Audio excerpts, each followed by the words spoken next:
Greetings, Pathfinders, and all other assorted guests. Welcome to our episode of Booster Bestiary. My name's Dustin Knight, and we have a huge week this week that's just going to be chock full of upcoming Pathfinder news, as we have two new hardcover books being released tomorrow, Grand Bazaar and Guns and Gears, plus Pathfinder Infinite, and Starfinder Infinite will be launching tomorrow or the next day. So that's going to be super exciting and huge, and I'm going to get into all those cool details Friday at 4 p.m. when I do my reviews of what I suspect will be a big surge of brand new awesome Pathfinder Infinite products. So we will check that out on Friday. Until then, today is, of course, Booster Bestiary. We will be using Midnight Hunt once again to try to make the best Pathfinder monster that we can. So let's get on cracking. Alright, hope everyone had a good weekend. Hope everyone had a good week. I wasn't able to do a third-party review this weekend due to some, frankly, I was just too busy. I had so much to do right now. Alright, so let's see what we got. We got Stuffed Bear. That would be fun for the Puppet ancestry that was spoiled recently, wouldn't it? Just play a big old Stuffed Bear, but kind of boring as far as magic cards go. We have a Falcon Abomination. Oh man, a flesh-warped falcon would be interesting as well. When it dies, it creates another zombie. So I guess there's a zombie wrapped up in, it's kind of a turducken, a zombie duck in there, because when it dies, another zombie falls out of it. So they just wrapped a zombie around a half of a dead bird.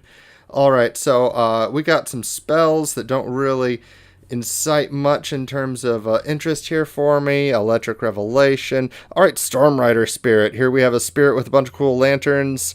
Yeah, it lures sailors out to their death. Neat. Mounted Dread Knight. We have a Vampire Knight. It's a knight, it's a vampire. A little boring there. I feel like you could just get away with just being... I mean, there's some cool stuff you could do. Don't get me wrong. Like, I'm envisioning a Vampire Knight having like a giant like syringe, like one of those syringe lances from 1E that it could just drain blood from when it stabs you with a charge. That would be kind of cool.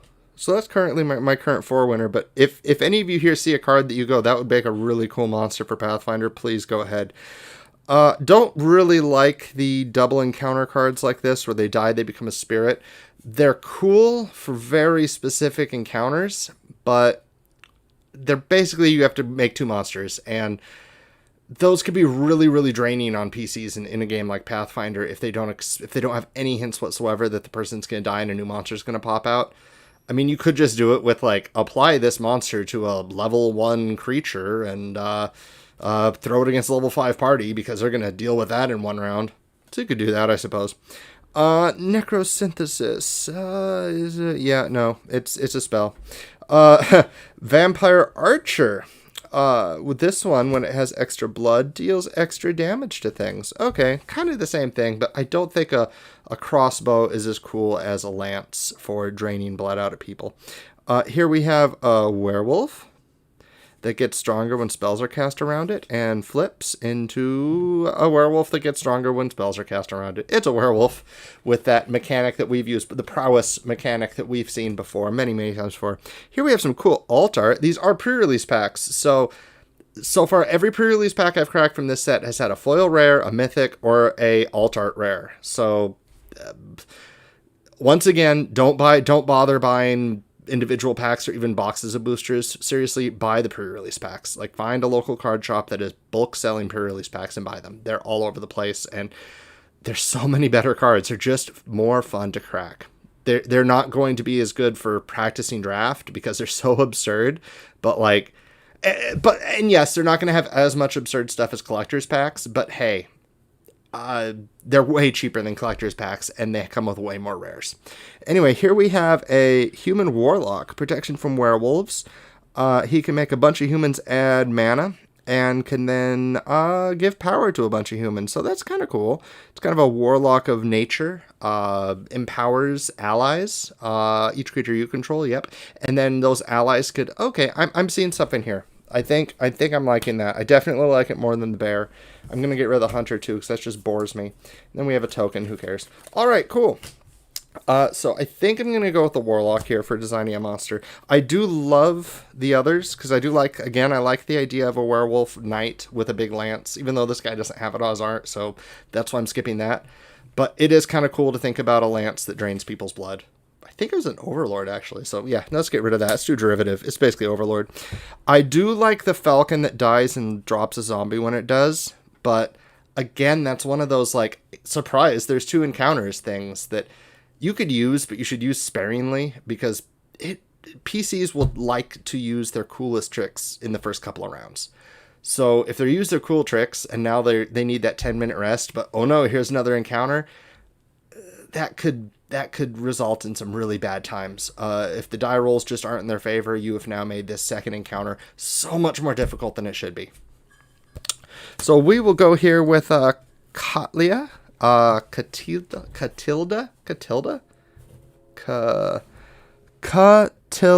yeah, Catilda, the Dawnheart Prime. Sweet. All right, so first thing gotta do is pull up her card. Where are the variants? Midnight Hunt promos. Here it is. Copy image link, and then we will go here to our website. Yes, so last week we made the mind-bending centipede. Chat helped me realize that while making the human peasant is a thing, I should go with the centipede. So we made a centipede who comes out with a low challenge rating farmer who basically all the farmer does is throw pumpkins for like no damage at all. But the centipede can then infect the pumpkins, which causes swarms of centipedes to burst out in a couple rounds. It could also has mind-bending spores that cause enfeebled and eventually become friendly to the centipede. So I did love this monster a lot. It did some cool things, and it was my first time. One of my it wasn't my. I like monsters that make other monsters within limits. Like when those other monsters are no more useful than an additional supplementary utility action, because you don't want those monsters to like be raging in combat. Like things get really difficult when you try to balance that. I know they exist in Pathfinder 2. We have like the Arboreal Regent can make Arboreals, which are pretty strong, but it is a level 10 monster making level 5 monsters, so it's not like imbalancing the encounter that much. It basically gives something for the caster to do, i.e.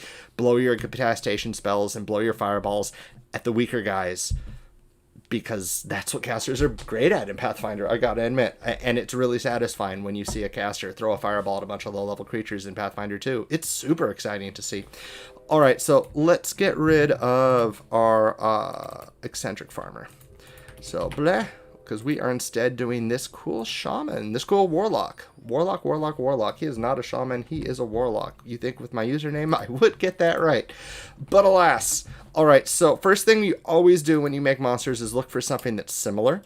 I think the Adept, now he's too low level. Well, let's look at the Mystics here. So there's a bunch of NPCs. You can find them in Archives of Nethys under Creatures, and then click NPCs.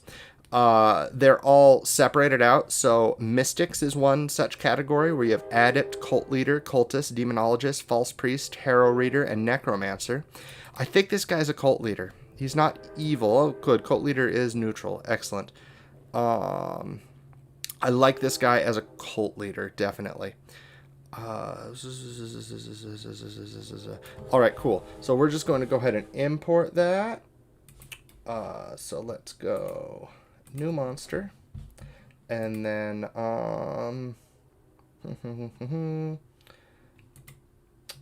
let's just, how do I do that?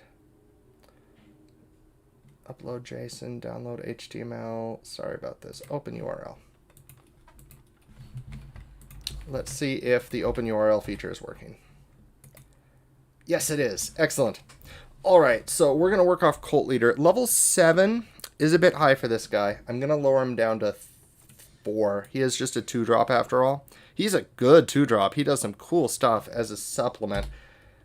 Actually, I'm going to make him level 7. Keep him level 7, but I'm going to lower his stats down to about a level 5 monster. I did that last time, and I like how it came out. It seems a little weird, but it really does help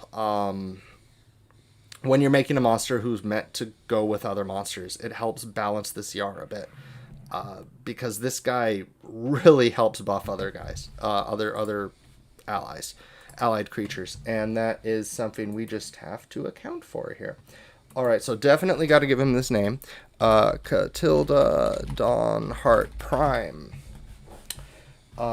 Anyone have any suggestions, please go ahead into chat and go ahead and tell me. All right, so this person, let's give him, he's going to have pretty low strength here. So, yeah, 0 is about fine for that. Yeah, 0's fine. I don't know why he has so much dex, this cult leader. I'm just going to lower his dex down to 2. He has more of a wisdom base. Well, he's a warlock. Warlocks are charisma based, aren't they? And he's like a leader. So yeah, charisma's fine.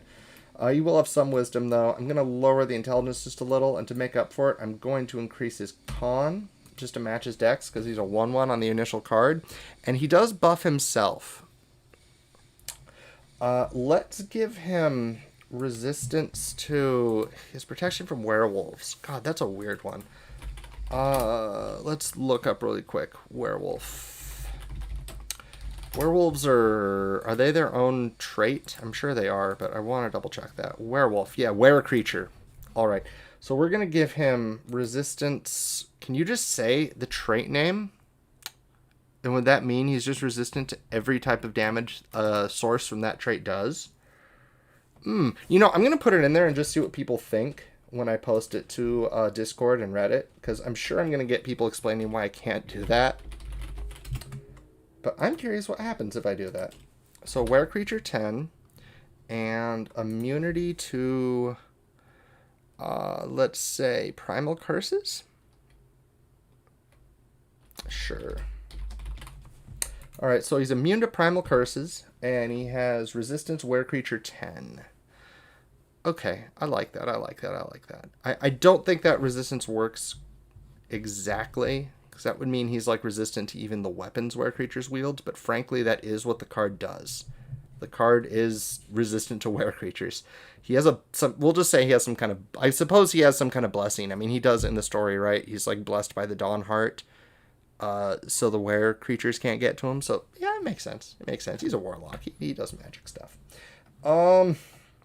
Armor class 23. Let's even reduce that a little to 22, because I want to give him a little bit more hit points to make up for the increased con. Let's give him, say, 7 more hit points, so 112. Excellent, excellent. I know this is the boring part. Let's give him a little bit more perception, because he has higher wisdom. Let's give him a little bit more will. No, his will's good. Wow, they gave him really high will on this original one, didn't they? We will give him a little bit more fortitude and lower his reflex to make up for it. There we go. All right, as for skills, we are definitely going to give him Prime Nature instead of Arcana. So let's go ahead and give him 14 Nature and just remove Arcana altogether. He does not care about Arcana. I think that works. Most resistance damage types, but I think they're outliers. Yeah. Yeah, I could explain it in the defense section. You're right, Dom. That's a good idea. All right. In fact, I'm going to do it right now before I forget.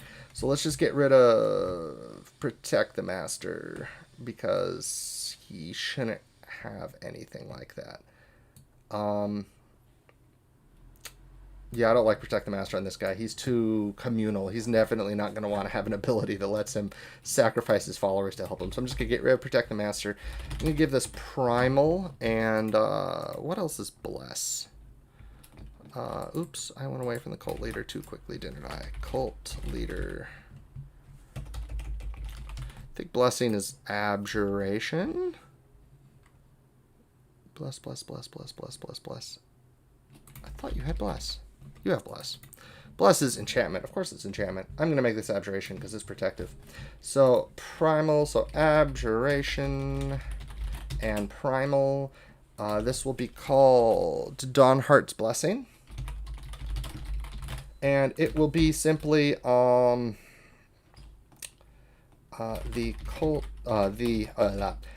Catilda is immune to attacks from werewolves, including weapons wielded by werewolves, including by were creatures, including weapons wielded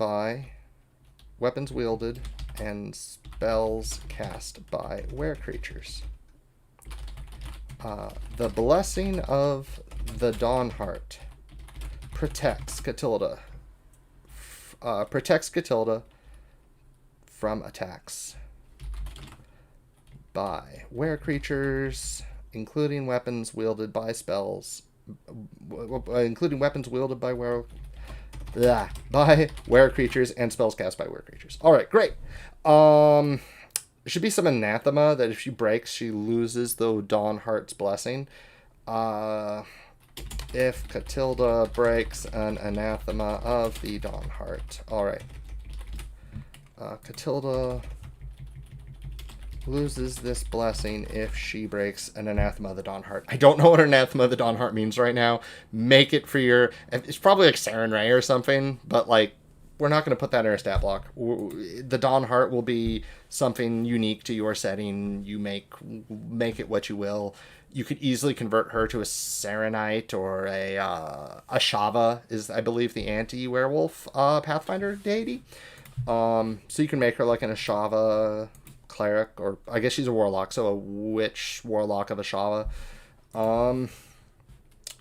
Alright, I'm going to want to redo her spells really quick, which usually takes a while, but this should be pretty easy, I think. Because she is very sun-based. So let's give her Divine Lance instead of Chill Touch. Yep.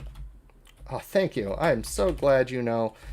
I'm so glad I got that Ashava thing right, because there are so many Empirical Lords that it is so difficult to always keep track of them.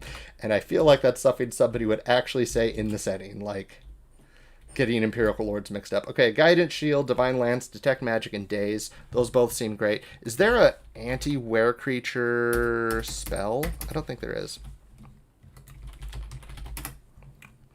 I'm going to look up really quick. Really quick. Come on, give me an anti-were-creature spell. There is none.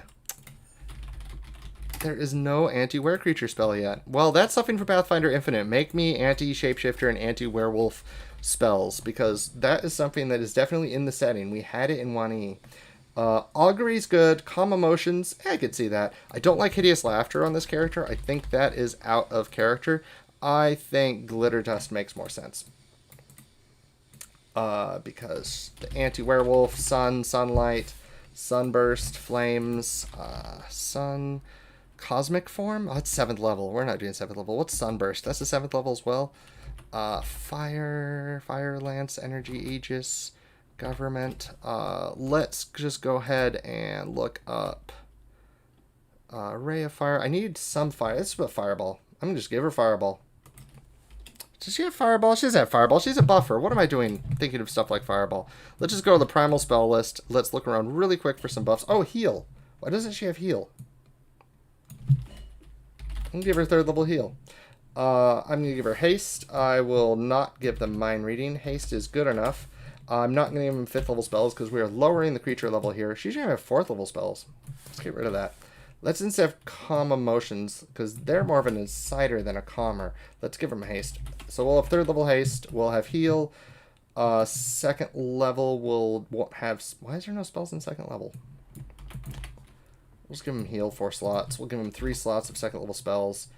And let's also give them... Entangle? Fairy Fire. And then we'll get litter dust. There we go. We'll get rid of augury too. Alright, cool. That's fine. We have Fairy Fire against invisibility. We have heal. I'm going to give it Flame Sphere. I like the fire theme. Dawnheart Prime. Nope. Not going to do it. I think the title has a typo. I think it does too. Catilda. Thank you for that. Catilda. Thank you, Joshua. Catilda Dawnheart Prime. Alright, we have haste, we have heal, daze, detect magic. Okay, those spells are fine. I find, honestly, people like to change spells. People should try to change spells. When they see a caster enemy, they should look at the spell list and decide if that's what's best against their party that they have. Because every party is different. Every party has their advantages and disadvantages. And how you want to play that off in an encounter makes a lot of sense. Let's give her... Alright, cool. Alright, so Gather Converts by default lets you sway the public to do their bidding. Yeah, no, that is not the kind of thing this person does. They buff. So we're going to give them an ability to buff everybody and an ability to allow those people to make it easier for her to buff everybody. So I was talking in why heal? Oh, there's soothe. Oh, that's a good point. Yeah. Thank you. Soothe works. Soothe. Well, Soothe's not on the primal list.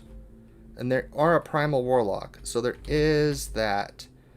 Vital Beacon. Oh, no, it's level 4. Of course it is. Soothing Spring. Healing Well. Yeah. No, I have heal there because... Well, heal's not on the vital list either, is it? Oh, no, it is. I'm dumb. Heal. Right there. Yep, I'm doing heal because it is on the primal list. And we are going off the primal list with this. We don't necessarily have to. I don't... Is haste on the... Yeah, it is good. Heal, haste, fairy fire, daze, detect... I guess detect magic. No, that is too. Daze isn't. Let's get rid of daze. Why do we have daze? That's fine. Alright, cool. Guidance, shield. Shield isn't on the primal list either. I'll be darned. Do you know shield isn't on the primal list? We're going to give him detect, produce flame.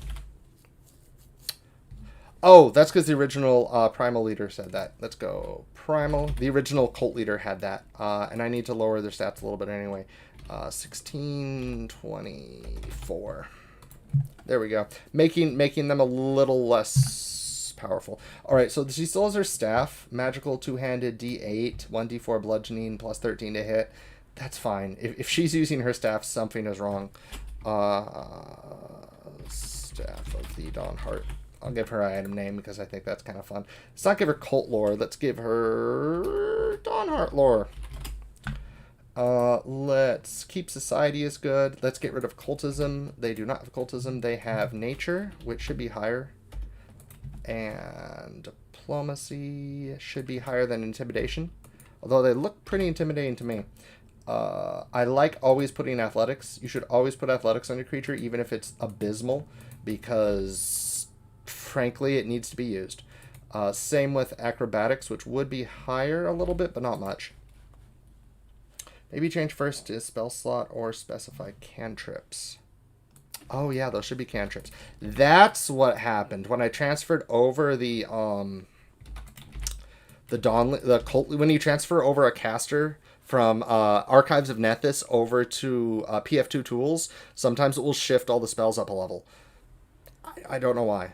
But that's definitely what happened. Thank you so much for catching that, because it even shifted it over in my head. I was as bad as a computer looking at this.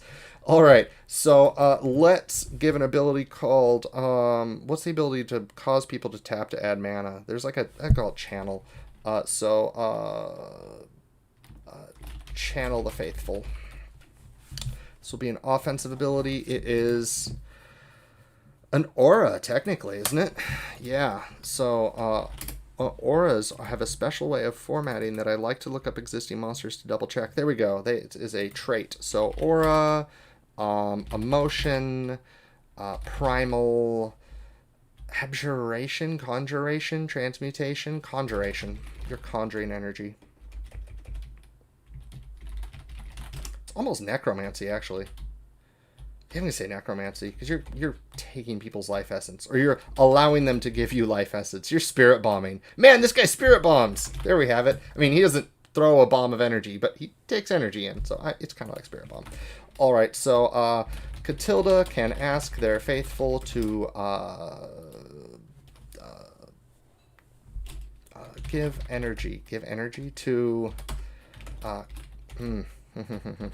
The faithful of the Dawnheart can submit energy, Yeah,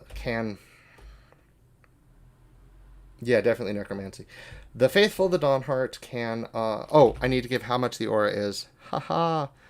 60 feet's good. The faithful of the Dawnheart can pray for its blessings through the medium. That's really weird put. Catilda can channel the faith of the Dawnheart's followers to produce miracles. There we go. It's not literally going to be miracles, but whatever. I'm just going to channel the faith of the Dawnheart's followers, of the Dawnheart's faithful. Channel the prayers, the life force of the Dawnheart's faithful. There we go. To answer their prayers. There, now it's less evil. As long as they let you do it, it's not evil. Remember, consent makes it not evil when you're a cult leader. All right, so all allied humans within Catilda, within the aura, or within the effect? Yeah, within the aura. That's how you do it. All allied creatures. It should be. Oh, it's only humans. All allied creatures with the human trait. There we have it. Within the aura, gain can pray as a single action activity with the verbal component. As an aid. Oh. Aid, the only thing I don't like about that is aid takes 2 actions. And, like, the other humans around her should be able to do other stuff if you want to use her with combatants. I mean, I know it taps them, so that makes way too much sense. You're right. I like that a lot. So how would you word that? Aid. You help your ally with a task. You must prepare to help. Oh, no, that's 1 action. Yes, 1 action and a reaction. Yeah, you're right. All right, yes, that will work very well. All allied creatures with a human trait within the aura can pray as a single action activity. Can aid by praying as a single action activity with the verbal component and component. If they do, they may use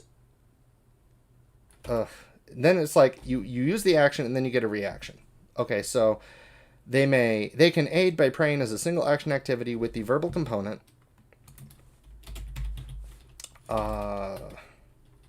Praying allies can react. Alright. Requirements. The ally is willing to accept your aid, and you have prepared to help. See below. Okay. They may use a reaction to aid. Alright, so within the aura can pray as a single action activity with a verbal component. Praying allies within the aura may use a reaction to aid. There we go. Catilda. When she casts embolden, boister. What's that silly Magic the Gathering keyword that lets you add 1/1 counters to a bunch of your creatures? That's a good. Was that reinforce? Keyword +1/+1 counters. It was from Cons, I believe. It was called Outlast. No, that's not what I want. Bolster, I think. I'm just gonna say bolster. Bolster's fine. Alright, so when she casts Bolster the Faithful, to reduce the number of actions required to cast the spell by 1.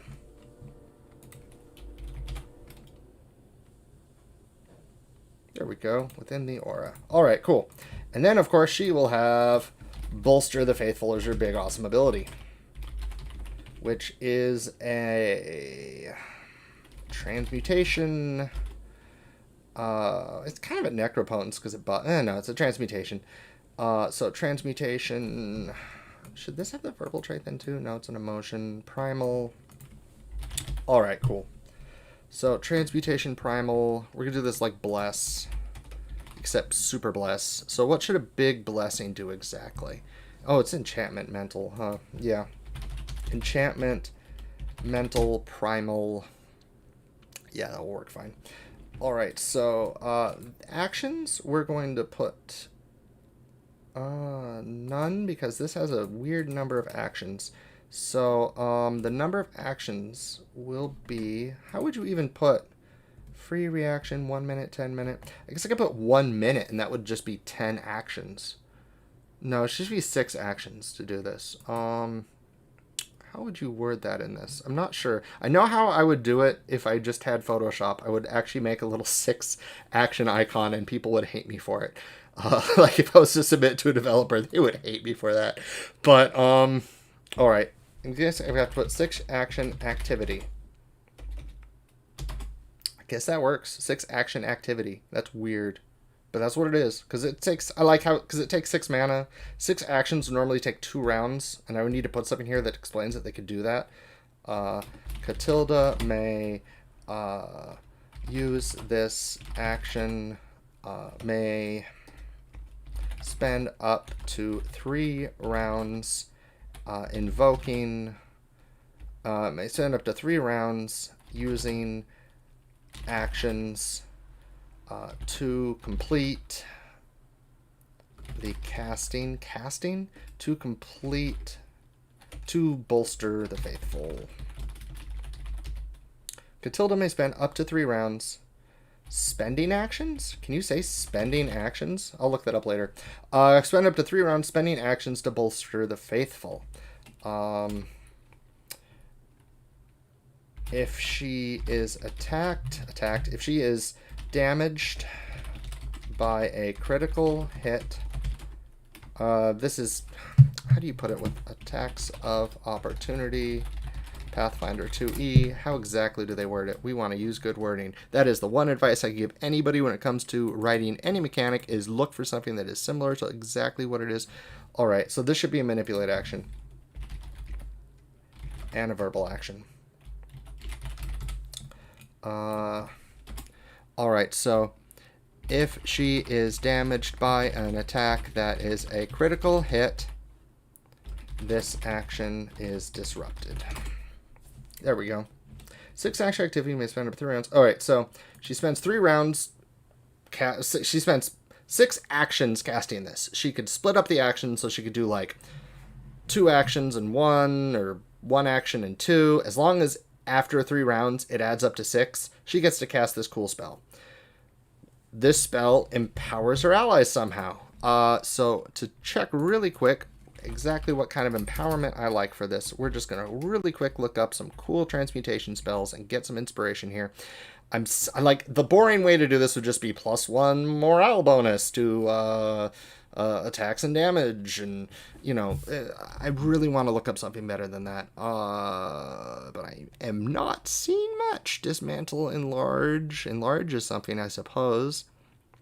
I do like the idea of her making people immune to werewolves, but it's so niche. And no, it's her blessing that does that. She doesn't do that on the card. On the card, she just gives +1/+1. Haste, I suppose, is a thing. Yeah, I guess this is just like Bless then. So it's going to be a super Bless. It'll give them a buff to the same stuff Bless buffs, and it will give them an extra cool thing to when they hit with an attack. That will work. So, critically disruption. Catilda and all allied creatures with the human trait. No, that's just all allied creatures. She even buffs non-humans. All allied creatures gain a +2 status bonus to attack rolls.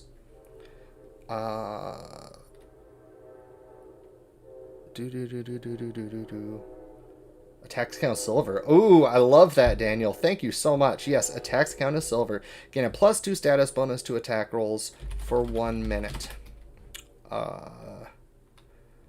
As long as they are within 60 feet of Catilda, their strikes count as silver, as magic, and silver, and do 1d4 fire damage, because they are channeling the Dawnheart. There we go. 1d4 for a level 5. Should be better for additional damage than that. That should be a set number, not an extra die. We don't like rolling extra dice. I forgot about that.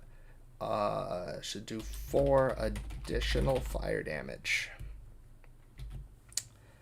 Actually, I like it against evil creatures. Ooh, we could even do persistent then. 4 additional persistent fire damage against evil creatures. There we have it. All right. And we're done. There we have it. We have our level 5 creature with slightly lower stats that can buff all their allies, reduce the number of actions. To reduce the number of action required by 1. There we have it. All right. Wanted to format that better. So she can spend up to 6 actions to give everybody this cool boost of fire damage. I don't like against evil creatures because this is an enemy, so she should be able to do it against anyone, huh? Let's just say 4 additional persistent fire damage. Magic and silver. All right, cool. So she could buff all her allies, gives them a boost to their attack rolls, and should be AC too. Because she buffs defense to attack rolls and armor class. There we have it. That's really good, though. +2, let's give a +1 status bonus to attack rolls and armor class. That's still really good, but it does take her 2 whole rounds to do that. Unless she has people channeling around her, which is what you're probably going to want them to do, which will lower the number of actions they have at the beginning of the battle. And the reason I feel okay with that as a designer is because in combat, the first couple of rounds are the best rounds for the players, assuming they pre-buffed. Players usually pre-buff, or you could assume they do a little bit, and buffing isn't... Okay, I'll restart this. The first couple of rounds are the best for the players, usually, when they're against low numbers of enemies, because the action economy gives the players that advantage. They have full action economy at that point. Especially if the players see the enemies evoking and and the wizard throws a fireball at them, Catilda loses a lot of her power in that case, because it's assuming that most of her faithful that will be doing this channel are going to be lower level. They're going to be very vulnerable to a PC just going, you know what, fireball. Or even going out there and just starting slaughtering her faithful before they have a chance to completely channel. I did not give her an alignment, and she is so lawful good, it hurts. She is not neutral. She is lawful good. So there is that backdraw. The other backdraw she's going to have is... and the reason that fireball... I'm sorry, let me restart. The reason just slaying her faithful will work is because they have to spend the reaction to give her the reduced action cost. Without that reaction,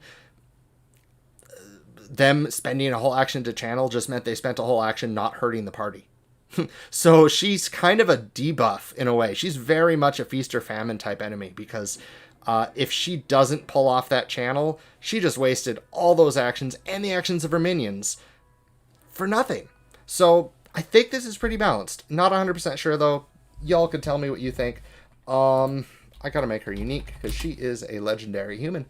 Perception, common. I don't know what else to give her for languages. Common seems fine. Yeah, this sounds so good then.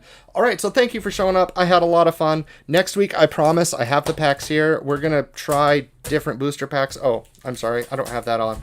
I'm going to try different booster packs next week. I have a ton of them, and we've done Midnight Hunt for 3 weeks now.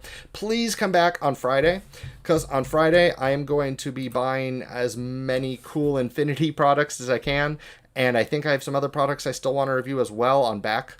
And I'm going to be doing my Pathfinder Infinity reviews, my Infinite Infinity reviews, and we are going to see the best that Pathfinder and Starfinder Infinite has to offer, because I'm super excited to see freelancers being and third party and people who've never even written before being given this license to just write in the Lost Omen setting. Just give us your Red Mantis and your Silver Crusade and your all those other really cool organizations and deities and even existent archetypes. You have a favorite archetype and you've been like, this needs like 5 more feats to be viable. Write 5 feats, throw them in a Word document, save it as a PDF, and upload it. Like, okay, there's more to it than that, but I'm really excited to see what we get for Infinite.